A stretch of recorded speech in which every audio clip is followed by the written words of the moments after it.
Kevin Porter Jr., born May 4, 2000, is one of the more interesting prospects in the upcoming NBA draft. The talent is unquestionably there, as he looks to be one of the more talented players in the draft.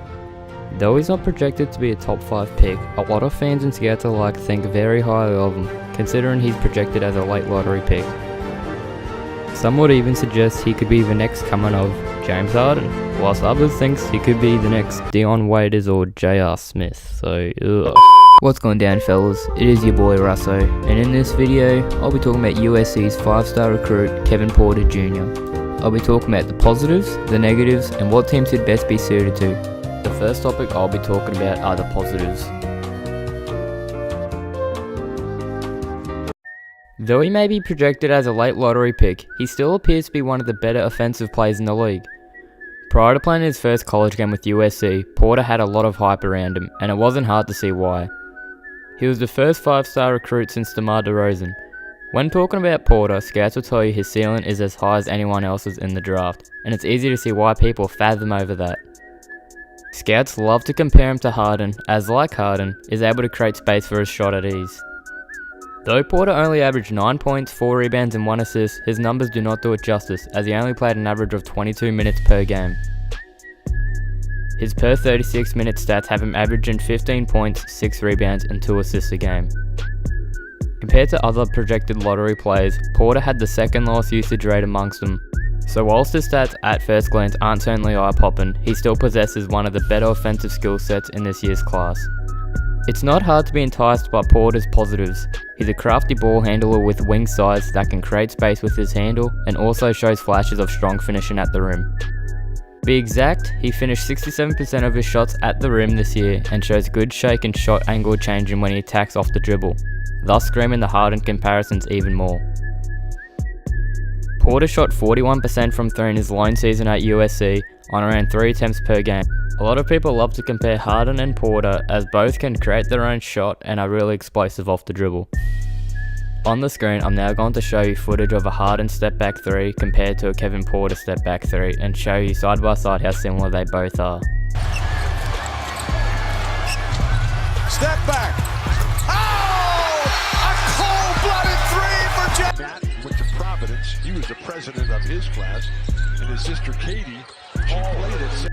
So as you can see in these clips, despite having defenders all over him, they can still create space at ease and nail the shot.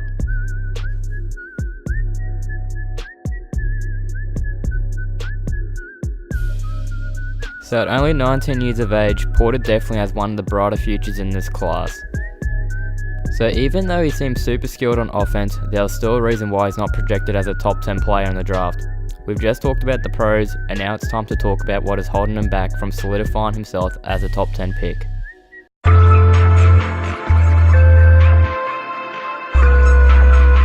The biggest red flag heading in this year's draft about Porter has to be his maturity and how he handles things. He was suspended by USC for personal conduct issues just days after returning from a lengthy absence due to injury.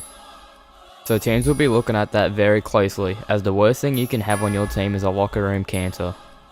You look at players like Jimmy Butler or Rajon Rondo and look at how they destroy teams. Because of this concern, Porter's stock has fallen. Porter can also be somewhat of a lazy defender, despite his sturdy 6'6" size with 6'9" wingspan. Porter has to work on his motor and his habit of being inactive. Though he possesses the tools to become one, he's not necessarily a plus defender at the moment. In addition, it's hard to gauge his ability as an off-ball player, which may be a product of his system and of his confidence in his isolation scoring skills. Despite Porter being renowned as perhaps the best shot creator in this class, he sometimes will take bad shots in certain situations. This is because of Porter's decision making, which skill-wise is not his best attribute. Overall, Porter's positives seem to outweigh the negatives. I think if he's developed in the right system, he can become a future all-star.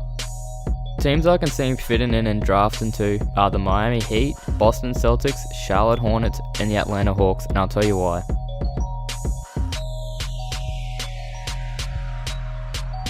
Now that Dwayne Wade has retired, the Heat will be now looking for their long-term replacement at shooting guard, which is where Porter will be a great addition, especially as the Heat are looking to add star power now rather than later.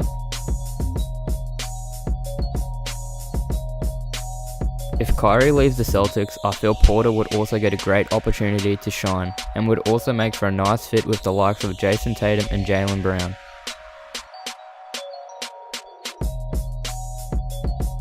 Though Kemba could leave in free agency, it would be nice to see him pair up with a nice shooting guard that can provide instant offense.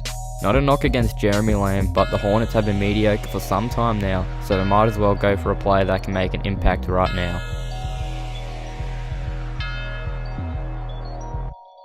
And lastly, the Atlanta Hawks. As they have 2 lottery picks, they might as well go for a swing and draft them with the 10th pick and pair them up with the likes of Trae Young, John Collins, and potentially DeAndre Hunter if they draft him. Porter seems super promising and will be interesting to see how his rookie season pans out after an uneven season at USC. He already has the tools of an NBA player, it's just a question if he can continue to back it up at an NBA level. Anyways, thanks for watching fellas. If you can, it would be cool for you to hit the like button and leave a sub, as we're still on that grind to the big triple digits. No, seriously, sub, I want 100 subs, please.